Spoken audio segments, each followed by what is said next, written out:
The great poet Sheikh সাদি। শেখ সাদি একবার রাজমহল থেকে ইনভিটেশন পেল, রাজা তাকে ইনভাইট করলো।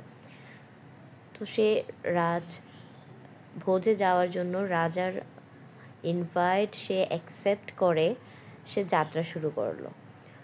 তো পথিমধ্যে সন্ধ্যা ঘনিয়ে এলো, রাত্রি হয়ে গেল।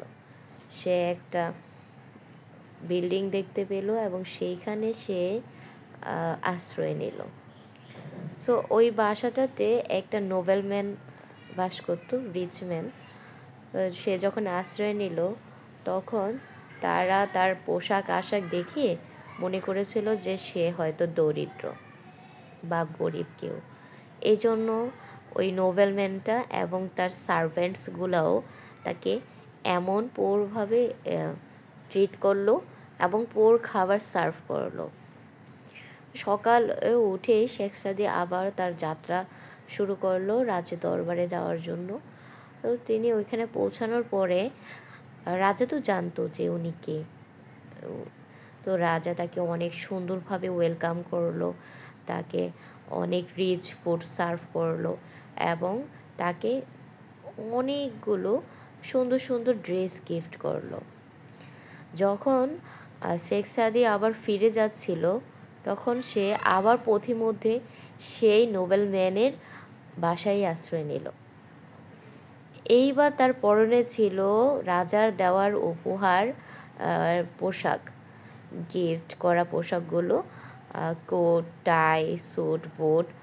এইগুলো দেখার পরে ওই নোবেলম্যানটা তাকে অনেক ভালোভাবে ট্রিট করলো এবং তার সার্ভেন্টগুলো অনেক ভালোভাবে তাকে ট্রিট করা শুরু করলো। যখন রাতে খাবারের সময় হলো, খাবার খেতে যখন বসলো শেখ সাদি, তখন কি হলো, দেখলো যে তাকে খুব রিচ ফুড সার্ভ করেছে। এই রিচ ফুডগুলো দেখে উনি রিচ ফুডগুলো না খেয়ে করলো কি, সেই রিচ ফুডগুলো উনি ওনার পকেটে ঢুকানো শুরু করলো। রিচ ফুডগুলো উনি যখন ওনার পকেটে ঢুকানো শুরু করলো, নোবেলম্যান এবং তার সার্ভেন্টগুলো অবাক হয়ে গেল। তারা এই রহস্যজনক কর্মকাণ্ড সম্পর্কে জানতে চাইল। নোবেলম্যান জিজ্ঞাসাই করলো, কি করছেন আপনি, কি হচ্ছে এটা? শেখ সাদি বলল, এই খাবার তো আমার জন্য না, আমার এই পোশাকের জন্য। এই জন্য আমি এই খাবার যেইখানে যাওয়ার কথা সেইখানেই তাকে দিচ্ছি তার যথাস্থানে। এই খাবার তো এই ড্রেসের প্রাপ্য, আমার না। এই জন্য আমি তা পকেটে ঢোকাচ্ছে।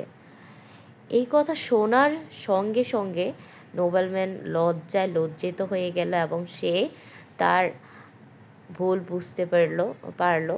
সে ভুল বুঝতে পেরে কারেক্ট করার পরে তিনি নোবেলম্যানের কাছে শেখ সাদির কাছে ক্ষমা চেয়ে নিল এবং বলল, আমার ভুল হয়ে গেছে, আমাকে মাফ করে দিন। পরবর্তীতে কি হলো, শেখ সাদি এই শিক্ষাটা নোবেলম্যানকে দিল যে dress does not make man perfect or wise or anything like that. Dress is just like a thing that we are wearing for our outfit. So এইটাই বোঝানো হলো এই গল্প থেকে। এইটাই আমরা শিক্ষা পাই যে আমরা যারা ঝক্ক দেখে, আধিপত্য দেখে এবং পোশাক আশাক দেখে মানুষকে বিচার করি, এটা একদমই ঠিক না। বিচার করা হবে মানুষের গুণাবলী দিয়ে, তার সততা, তার মানবিক গুণাবলী দেখে এবং সে আসলে কি সেইটার উপর ভিত্তি করে। পোশাক আশাকের উপর আমরা জাজ করে ফেলি। ডোন্ট জাজ any book by its cover. So পরিশেষে এটাই বলবো যে আমরা যারা মানুষকে তাদের উপরের পোশাক দেখে জাজ করি, এটা একদমই করা ঠিক না। এটা করা ছেড়ে দিতে হবে, কারণ এটা ভালো দিক না। আমাদেরকে মানুষকে জাজ করতে হবে জেনে বুঝে সুন্দর করে, অ্যাজ এ মানুষ হিসাবে। মানুষ মানুষের জন্য, এই কথাটা আসলেই যথার্থ। আমরা একজন মানুষ হয়ে আরেকজন মানুষের বিপদে সাহায্যের হাত বাড়িয়ে দেব, এগুলো শুধু বলার জন্য না, করার জন্য। আমাদের আশেপাশে যদি আমরা একজন দুজন করে মানুষের সাহায্য করা শুরু করি, ইনশাআল্লাহ মানুষগুলো আর খারাপ থাকবে না।